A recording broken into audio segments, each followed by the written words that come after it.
All right, welcome back to the Beast Game Podcast, and we're going to talk about Bumblebee. So when the trailer first came out, I said that from the looks of the trailer, Bumblebee will probably be the best Transformers movie that they've ever done. And apparently, everyone that's gone to see it so far did a review and said, hey, Bumblebee is the best Transformers they've ever done. And I'm laughing because I thought it might be true, but not really. But apparently Michael Bay has nothing to do with this movie at all. He doesn't. And a couple people quoted and said, if you love Transformers as a kid and you love Transformers the movie, go see Bumblebee because you will love the nostalgia they put in this shit. So, Matt, you saw it. What'd you think? Yeah, I saw it last night, and there is a lot of nostalgia about it. It actually took a shit on all of Michael Bay movies, man. Like anything that Michael Bay screwed up on, or you're like, hey, that's not the way it was in the cartoon. Yeah, it ignores all of it. It's like as if it never, ever, ever happened. Like the first 30 seconds, for me, was a 10 out of 10. I was like, holy shit. And then it got to when it was exclusively Bumblebee. And I was like, I have no problem with female dominant characters at all. I think it's great. But when it mirrors the way The Last Night was it The Last Night? Was that the last Transformer movie? That's the one I never saw because Barry said it was that bad. Yeah, so the relationship between that little girl, that relationship between that little girl and Transformers, that's what the majority of the movie was. This emotional connection that feels forced. And yes, there was a lot of Easter eggs in there and things that if you paid attention to, and is anyone going to see this movie? I don't know. On the podcast right now? Because I was like, do I want to go to movie theater to see it, or do I want to wait until it's digital on demand and I can watch it at home? Aquaman and Mortal Engines for me. I'd recommend seeing it in the movies because a lot of the nostalgia stuff, like a lot of characters from Transformers, the movie, the cartoon, was in this movie. Oh. I'm not trying to give away a lot of it. I actually told James about it, and James was like, really? I'm like, yeah. A lot of characters from Transformers, the movie, the cartoon, was in this movie. But it wasn't in the real-time movie. It was when the Cybertron were. Because there was you'll see a couple shots, and you're like, oh, that's pretty cool. Yeah. Because I know in the trailer, when they showed Starscream, I was like, I'll be damned. Looks just like the one from the cartoon. But that wasn't Starscream, though. It wasn't? Nope. Okay. That just really... Yeah, Starscream is Starscream's on Cybertron. Mike is confused. He's like, what the? That wasn't Starscream. No, he looks like him. The color looks like him, but he's not Starscream. Damn. Yeah, I'm waiting. He's not Starscream, but I'm telling you that the whole Cybertron flashbacks and all that was actually pretty cool. Although the one thing I will say about it looks like something out of a PS3 game. I don't think they did a lot as far as CGI when you look at it. Yeah. I'm like, really? For a big budget movie, it looks like a PS3? Not PS4, PS3.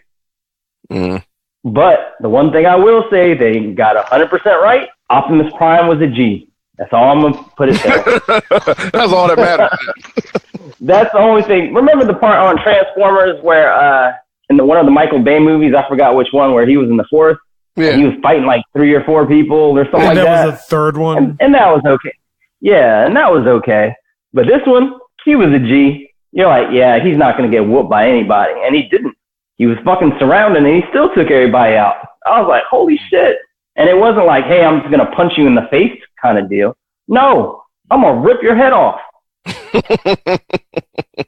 That's what I'll say. Optimus Prime, one thing they did get right is that he was a G. And some of the other characters that you did end up seeing, you're like, huh. It's like, I forgot about him. But a lot of characters from the movies, from the cartoon, is in that movie. That's all I'm going to tell you. If you saw The Last Night and you saw a connection between that little girl and the robots, that's how the good majority of the movie was. I mean, I'm surprised you haven't seen the last Transformers. Well, I'm just saying most of those movies like that are always going to be similar to a boy and his dog or a kid and his dog. Oh, well, I found this thing and now it's following me home.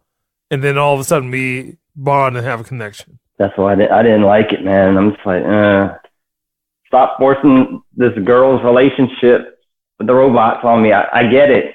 She discovered him. I got it. And there's a couple WTF moments like, that's a plot hole. Why? That's not even possible. It was equivalent to like the Martha scene. I'm like, how is that? No. Yeah. You remember that thought when you saw when you said Martha and you're like, what the fuck? There's a scene like that in this movie. That's why I'm laughing. There was a scene like that in this movie, and I'm like, really? Martha. Really? Why'd you say that name? God, yeah. So I looked around. I was like, am I the only one that fucking doesn't agree with this shit? I'm very curious to see what everyone else's reaction, and to confirm that it's probably the better of the Transformer movies. I don't think it was better than the first Transformer movie that Michael Bay put out, but definitely better than the rest. No, that third when the movie. First Transformer movie came out, I was like, oh shit.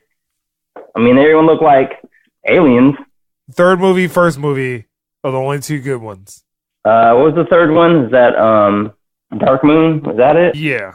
Okay, well, you know what? If Dark Moon was 1A, I would probably put first Transformers as 2 and then probably Bumblebee 3. Because come to think about it, part 3 was pretty damn good. That's one that they had on wingsuits, right? Yeah. And the building was collapsing on them and shit? Yeah. Yeah, that's the one with Shockwave was in it. Oh, was it Shockwave? Yeah, it was Shockwave. Yeah, he was in this movie too. Might have to go see it now.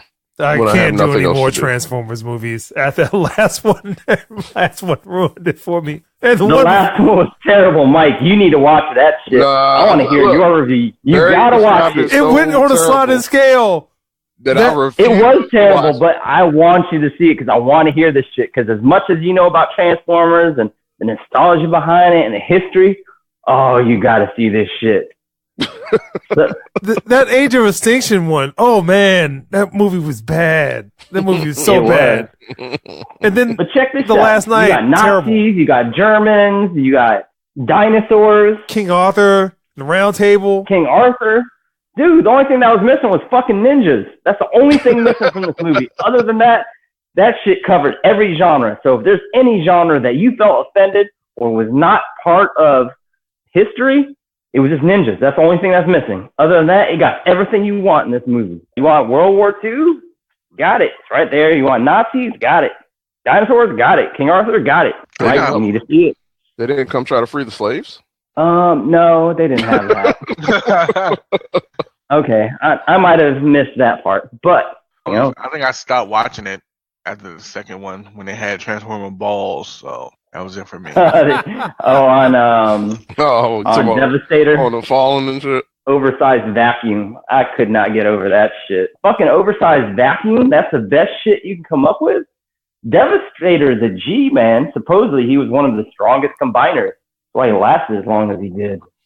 What were those two robots talking crazily? Please don't. Oh gosh, Lord have mercy. Those are terrible.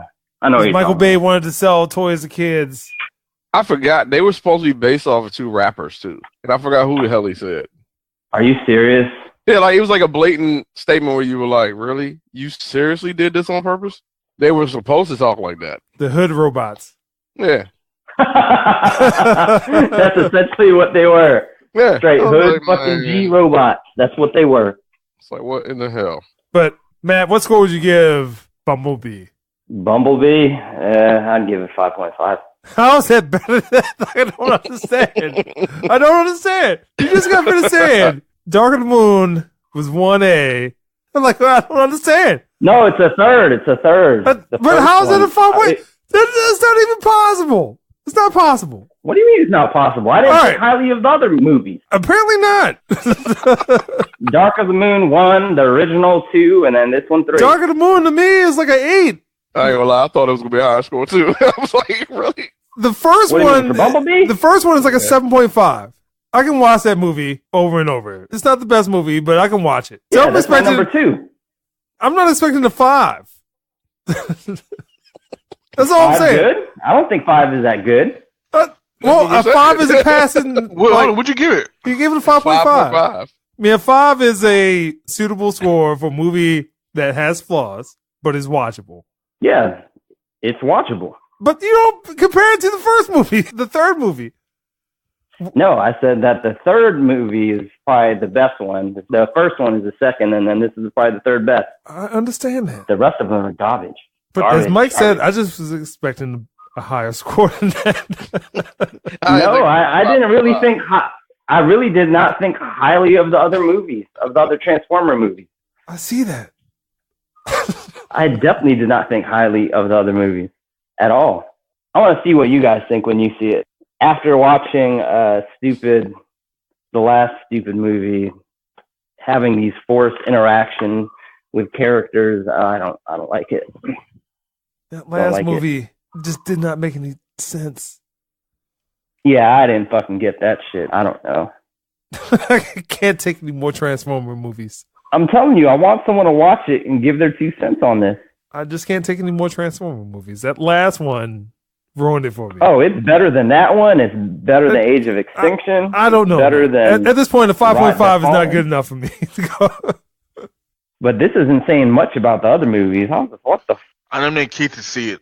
I think Keith will see it. He might end up giving it a higher score because of the nostalgia. And those scenes were okay, but they were great. But the rest of the movie, I'm like, how come Bumblebee in 1 second is whooping everyone's ass, and then the next second he's getting beat up?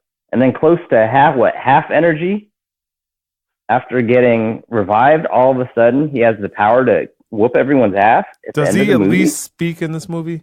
Huh? So does he at least speak normally in this movie? In the beginning of the movie, yes. They show what happened to his voice box. Okay. But I could have swore at the end of the first movie, Optimus Prime helped him speak normally. He did. And then the next movie, I Michael wish Bay. stayed with the boy. Yeah. Michael Bay just wanted to do the same thing over. I can't do that again. I just can't do it. Yeah, he's essentially relegated to be a mime, Bumblebee.